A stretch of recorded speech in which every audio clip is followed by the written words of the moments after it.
It was the final regular season series of the season for Tennessee. They get a sweep over South Carolina. And then thanks to Kentucky dropping its Game 3 against Vanderbilt, the Vols were able to clinch the SEC regular season title. And as if there wasn't a lot on the line already for the Vols this weekend, Coach Tony Vitello decided he wanted to challenge a number of his players this weekend. And it was actually players and guys like Kavares Tears that rose to the challenge. I'm Paige Dower, and this is the Field Pass. It's Tennessee baseball, so there's never a shortage of big moments for the Vols. I want to start, though, with Kavares Tears, because a lot of his plays might come under the radar because they weren't the flashing grand slams or 3 RBI homers that Blake Burke and Hunter Ensley had, but it's because of his plays that they were able to get to that point. You look at Game 2, and he puts the ball right nicely in the gap. He actually did that a lot this weekend. And then the next guy up in Game 2 in that moment was Hunter Ensley, and he ropes it to the porches for 3 RBI homer, giving Tennessee its first lead of the game. Then the next inning, it's a grand slam by Blake Burke. But then you look to Game 2, it's the bottom of the 4th. He executes a perfect pitch, puts it into the gap. You've got Hunter Ensley already on the bases, and he gets a score run in for Tennessee. And that's the first score of the game for the Vols in Game 3. And it's a lot of what he did in those moments that he says, regardless of where I am in the lineup, whether it's in the 6th hole or the 4th hole, he's just happy to be a part of this team and be able to contribute in that way. I mean, not really surprised, I just feel like I'm, with whatever V has going on upstairs, whatever, he decides is best, I'm, 100% behind him. So if that is me moving down the lineup or moving, lead off or anywhere, I'm just going to, do what I can. I mean, it did fire me up, but I guess a lot of it was more determination. Not, trying to press or anything, but, more determined to get back into the field that I had going for me earlier in the year.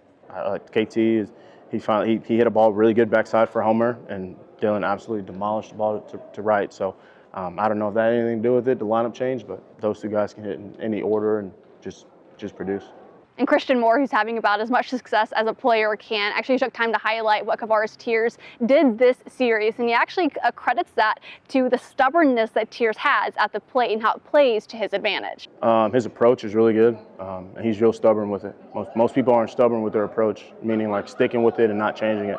That's something he's done this offseason a lot, working in these cages, me and him. And I'm just proud to see him, having so much success, because me and him were roommates for 3 years, and we've been in this cage grinding ever since we were freshmen. So it's good to see him out there doing his thing. One big thing is I don't really like to go outside of myself, or I try my best not to as much as possible, which again, I mean, it's the same thing for him and, I mean, everybody in our lineup. So we are, as a whole, just really good at forming an approach and then sticking with it and, trying everything we can not to stray away from it. So obviously the rotating players in the DH position, you've got guys like Kavares Tears who are rising to the occasion, and Vitello says after the game that he's proud with the way that the guys are stepping up, but also evolving throughout the season. KT needs to have a good approach at the plate, and he certainly did that tonight.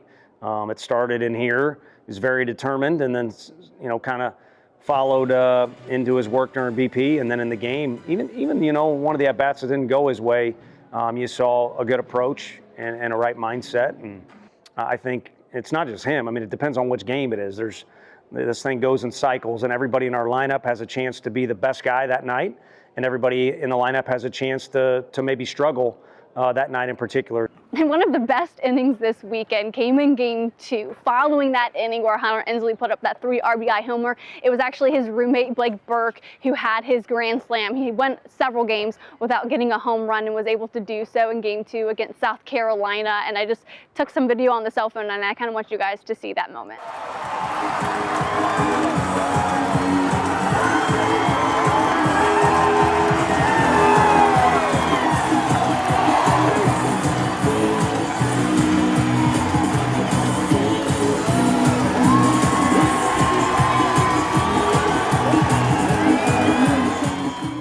My favorite part of that is after they go up to hit forearms or whatever you want to call that, it's just how excited the teammates were to receive him in the dugout. The cheetah coat, fur coat didn't even stay on. He was so hyped running into the dugout after his grand slam, and just seeing how excited the teammates were for him in that moment. I don't think anything else can speak more highly about how much camaraderie there is. I don't know, I thought it was cooler than mine for sure. He's my roommate, so I'll tell him it wasn't as cool at the house, but I was pretty fired up about it. So you look at the Thursday, Friday, Saturday games, all three of those games are won in three completely different ways. And it's not to say that they haven't won those ways throughout this season at some point, but there's nothing better in this game than having that recency bias to prove that, oh, okay, a couple innings ago, we just won this way, or the day before, we won that way, especially when you look a couple of days ahead and they're going to be in Hoover for the SEC conference tournament. And then after that, it's going to be the NCAA tournament. So you need that confidence going into those types of plays where, regardless of it being double elimination, you want to prove time and time again, regardless of the opponent, that you're able to do it. Because South Carolina, they're not a shabby team. They have 9 wins over quad 1 teams. Didn't get any over Tennessee this weekend. But again, it goes into what Coach Tony Vitello will say, that they want to have a thick Rolodex. I think that's what he said, going into postseason. Regardless of how you do it, you want to win each series. You know, you want to get to 2 wins before the other team does, and you'll take it any way you can. And early in the year, it kind of seemed like there was pretty consistent themes to our games, and then about halfway through SEC play, it got real erratic, at least the way we talk as coaches up there, where the games have been different and we found different ways to win. And that's very important to have that Rolodex be as lengthy or as thick as possible, for different ways that you can win. And then you look at game 2. Hunter Ensley spoke a lot about what they were able to do in that game. It was another come from behind. They've had a number of those this season, so it's nothing new for them. But again, it goes into that narrative of recency bias. And he says that those types of wins is what this program is built on. This is kind of what we've built this group on this year, kind of been a resilient group. Offensively, we're always 1 inning away from a big inning. And I think in our minds, we're never really out of a game until it's over. So as Tennessee sweeps South Carolina, they actually returned back to the field after the game because Kentucky's game was going a little slower than Tennessee's. They come back on to celebrate their win and getting the SEC regular season title. Bad weather is rolling in, so I'm going to hurry up and wrap this up because the rain actually did a really good job of holding off all really kind of until now. We've got some dark clouds and some thunder, and I don't necessarily want to be out here when all of that is going on, but the team says that the main thing that they don't want to happen is for them to become complacent. They're going to take 24 hours, enjoy the win, but they don't want a repeat of last year where they get immediately bounced from the tournament, regardless if they're playing day 1 or they get the double bye by being the number 1 seed. They want to keep the eye on the prize. Vitello says, I'll give you 24 hours, and then it's back to the drawing board, and let's figure out how we can have a successful run in Hoover. Obviously, they don't know their opponent yet as of this Saturday taping, but they say that being able to keep the eye on the prize, stay focused, stick to what they know will be huge for them heading into Hoover. When you finish in the top 4, it's a little easier to manage the situation. But this has been a group that's, according to Drew Gilbert, which is crazy for him to use the word mature, he said when he watches this team, they seem more mature and, kind of keep tunnel vision on what the next thing is in front of them. So I think it's just that.